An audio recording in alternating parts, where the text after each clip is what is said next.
Nairobi. Kwingineko ni kwamba maafisa wa ujasusi wanaochunguza mauaji ya mbunge wa Kasipul Charles Ong'ondo Were wamepata ujumbe kwenye simu ya marehemu utakaosaidia kukamatwa kwa mshukiwa anayekisiwa kuhusika kwenye mauaji hayo. Polisi wamepata pia ujumbe ulioandikwa ni kinukuu "utaniona", ambao wanahisi huenda aliyoandika alijua yanayofanyika, huku ikibainika kwamba baadhi ya kamera kwenye jiji kuu la Nairobi hazifanyi kazi na itawabidi maafisa hao wa ujasusi kutumia video zilizonakiliwa kwenye kamera za majumba mbalimbali jijini ili kubaini yaliyotokea. Na kama anavyoarifu mwanahabari wetu Daniel Kariuki, viongozi wa chama cha ODM wanashinikiza kukamatwa na kuwajibishwa kwa wahusika huku wakitishia pia kuondoka kwenye serikali ya broad-based.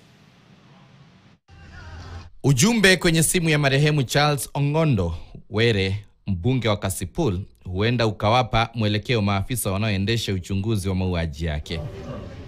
Maafisa wamepata ujumbe ulioandikwa "utaniona".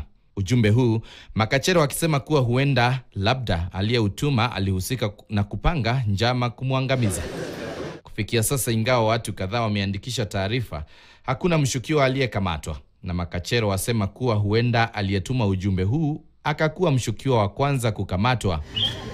Hata hivyo, huenda makachero wakahangaika kunakili haswa yaliyotokea na maeneo walimopitia waliomuua Were, kwani imebainika kuwa baadhi ya kamera za CCTV zilizowekwa kwenye jiji kuu la Nairobi hazifanyi kazi.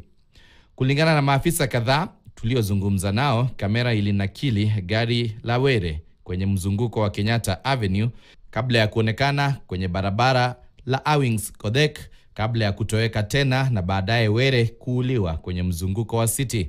Imebainika kuwa hata kamera kwenye mzunguko huo wa City hazifanyi kazi, kamera ambazo zingetoa taarifa kamili ya kilichofanyika. KTN pia imebaini kuwa waliomuua mbunge Were waliandamana naye kutoka jiji kuu la Nairobi, eneo la kibiashara, na makachero wanatumia baadhi ya video zilizonakiliwa na kamera za CCTV zinazofanya kazi kuwajua washukiwa hawa wawili ambao walikula chakula cha mchana kwenye hoteli moja katikati mwa jiji la Nairobi. Kufikia sasa watu 5 wameandikisha taarifa ya kilichotokea, baadhi wakiwa ni dereva wa marehemu Were na mhudumu wa M-Pesa katikati mwa jiji, ambapo mlinzi wa Were aliweka pesa kwenye simu la mbunge huyo.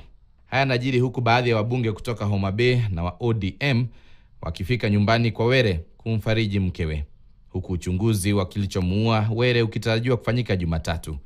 Viongozi hawa wa ODM wametishia kuwa huenda wakajiondoa kwenye serikali ya umoja iwapo uchunguzi hautaendelezwa inavyofaa. IG of police, you're not going to rest. We are not going to rest. No, and we don't want cover-ups. We don't want stories. We don't want cover-ups. We want to know the truth. Number one truth, what did you do about all the reports that Were made? That's number one. Number two, who killed Were and why and for what? We have said we are working together, but we did not sign up to assassination of our members. We did not sign up to assassination of our members. That we did not sign up to. So if somebody else killed Were, tell us who. Daniel Kariuki, KTN. Na tukitoka hapa Nairobi tuelekee katika kaunti ya Mombasa.